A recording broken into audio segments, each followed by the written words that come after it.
One of the leading citizens in Westminster during the late 19th and early 20th centuries was Mary Bostwick Shellman.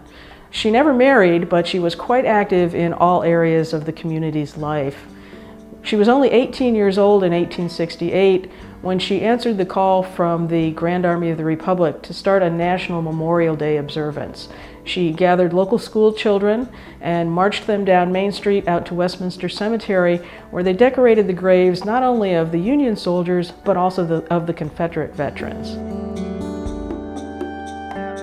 She was also the first telephone operator here in Carroll County, and she even got a visit from Alexander Graham Bell, who showed up early for his meeting and found her still at work, she had cuffs that she wore to protect her dress and keep it clean, and she said that was the badge of the telephone operator, was the cuffs that they wore.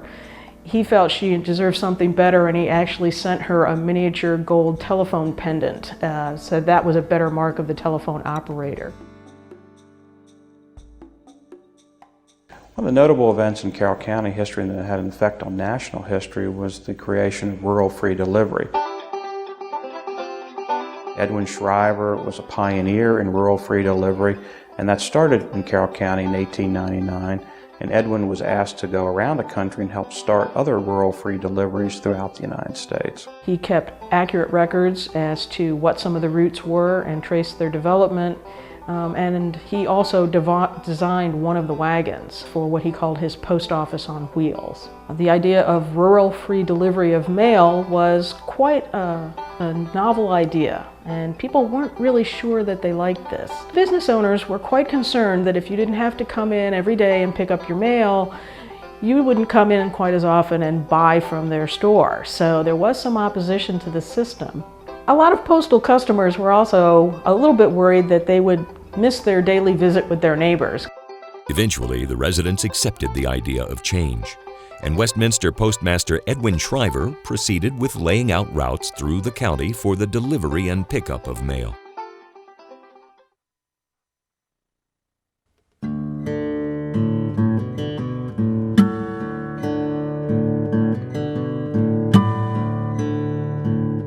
I was always a happy schoolgoer. I loved going to school. So being here was a big thing in my life. School started at 9 o'clock.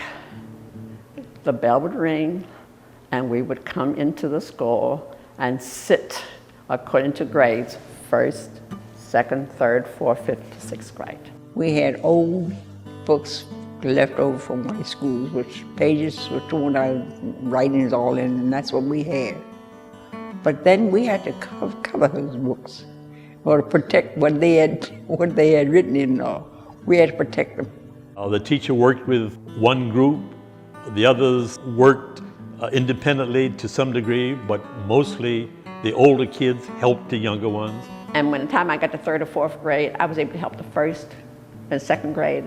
And I became, interested in it. And I just fell in love with it. So I've always wanted to be a teacher. Well, I decided that, in order to get around in this world, you need education.